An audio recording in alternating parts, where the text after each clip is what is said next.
খুব ভালো লাগছে, বাঙালির প্রাণের উৎসব পয়লা বৈশাখ, খুবই ভালো লাগছে। আমাদের বাচ্চা নিয়ে এসছি, আমার অনাস আসছে, হাজবেন্ড আসছে, ঈদের পরে সবার সাথে খুবই ভালো লাগছে। আসলে আনন্দর বিষয়টা খুবই আপেক্ষিক।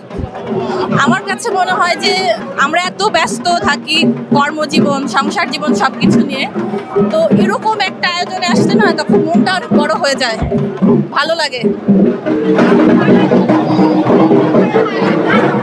আসলে এটা আমার প্রথমবার আসা, আমার আসলে অনেক ভালো লাগতেছে। আমার কাছে তো ভালো লাগছে। অন্য সময় হয়তো বা অনেক বেশি মানুষ থাকে, তখন হয়তো বা মানে জাঁকজমকপূর্ণ হয়, কিন্তু আমার আসলে মানুষ দেখেই মূলত আসা। ইচ্ছা করেই বাড়ি থেকে চলে আসছি একদিন আগে, যাতে যাতে এই শোভাযাত্রা দেখতে পাই।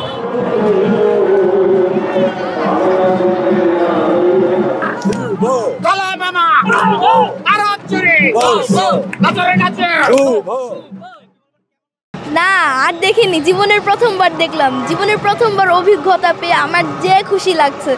আজকে আমি অনেক রকমের কিছু দেখেছি, যেমন হাঁস, পেঁচা, তারপর অনেক কিছু দেখেছি। হ্যাঁ, আমরা আজকে অনেক রকমের রাইডে উঠবো।